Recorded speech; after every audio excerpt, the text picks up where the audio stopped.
Hello everyone, this is Neo and welcome to the episode. For this episode, we will be discussing how we will be able to identify motorcycle parts and features visually. This episode is geared towards people who wants to further understand or know what parts or features they will be looking for their future bike. So, let's go! Hello, today we are here at Triumph BGC to look at some bikes, as we will be looking at their features. The dealership is located at the second floor of the establishment. I went to Triumph as they offered the widest range of bikes, from retro, cruisers, ADV up to sport bikes, with different configurations all in all. And today, we are assisted by Luigi of Triumph BGC. To start off, motorcycles are a combination of hundreds of parts, and each play a specific role from getting you from point A to point B. And some offer more than just transpo, but an experience. And this is where specialized parts come in, varying from purpose and styling. Let's first start off with our instrument panel. So an instrument panel is a device that is usually placed in front of the rider, providing sufficient information to whatever the rider needs. And there are three types of instrument panel. Analog gauges. Analog gauges use a traditional needle and dial setup to display information such as speed, RPM, and fuel level. They are often the most straightforward and easiest to read.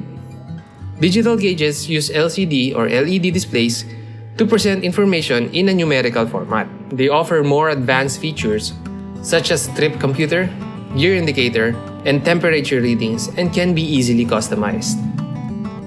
And lastly is the TFT or the Thin Film Transistor. As we call it TFT, it's a modern gauge that displays information in full color graphics, highly visible even in bright sunlight, making it popular in motorcycle production that offers the latest technology features to riders. Proceeding with the brake disc, there are three types. The first is the solid brake disc. They are made of solid piece of metal, usually steel, and are known for their durability and low cost. Commonly used for rear brakes on motorbikes. Floating disc brakes are made out of two pieces of metal that are connected by a series of pins or screws. The two pieces are able to move independently of each other, which helps reduce the amount of heat buildup in the disc. And we have the fully floating brake disc, similar to floating but is more performance-based. Disperses heat better as it is more loose. If you spot a cylindrical or spherical glass inside the headlight, it's most likely a bulb type. Otherwise, it's LED or light-emitting diode.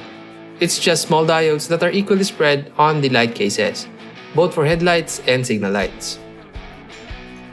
There are three types of drive systems for motorcycles. First is the chain drive, the easiest and cheapest to maintain. But if you look at the Tiger 1200 over here, it doesn't have any chain.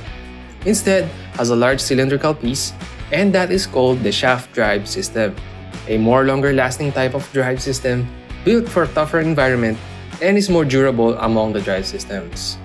And the third is the belt drive system, commonly seen on automatic motorcycles and is the least noisy among drive systems and doesn't require any lubrication. Let's proceed with the motorcycle suspension. At the front, here is a conventional fork where the skinnier tubes are up and attached to the triple clamps. USD forks or upside-down forks, however, is a modern iteration of the fork that is more rigid, offers better stability and better mounting of the caliper.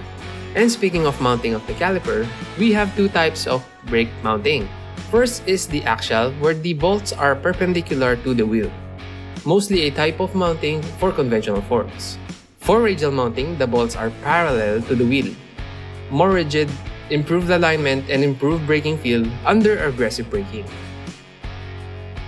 Adjustable forks can help to improve the handling of a motorcycle, especially if you ride in a variety of conditions or have a specific riding style. Electronic adjustable suspension on a motorcycle is a system that uses electronic sensors and control units to automatically adjust the damping and spring rate of the suspension based on the road conditions, riding style, and other factors. You will easily know if your levers are adjustable if you see a disc that has specific numbers at the inner end of your levers. Adjustable motorcycle levers are designed to allow the rider to customize the position and reach of the clutch and brake levers. This can help to improve comfort and control while riding, especially for riders with smaller or larger hands. For the main piece that holds the motorcycle wheels at the back is called the swing arm. And for standard motorcycles, there are two types of swing arms. First off is the regular or standard swing arm, which is usually H in shape.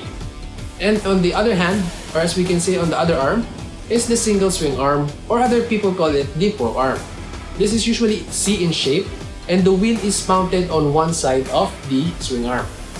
One quick way to identify a bike if it has a quick shifter is it has a black cylindrical device nearby your shift pedal. It's an electronic device that allows a rider to change gears on a motorcycle without having to use the clutch or throttle.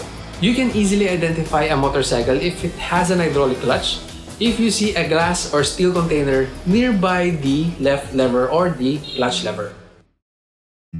If you'd like to see Triumph bikes in person, visit Triumph BGC and look for Luigi. Tell us more about this newly opened branch. Hi guys, so our branch here in BGC is right in the heart of the downtown area talaga. So one thing about this location is that it's highly accessible, both from those who live in the metro and of course those who live in the south. So personally, I live in Santa Rosa, so it's really accessible for me to come here every day. So if I can do it with my motorcycle, other riders can also do it. So this just opened December 12th, and we're still building our business here. So I hope you can come and visit our showroom. Alright, thank you. And that's it for this episode. I hope you found it informational and helpful. If you enjoyed the content, please don't forget to leave a like and subscribe to the channel for more. Again, this is Theo of New Blitz Polo. As always, ride safe. See you on the roads.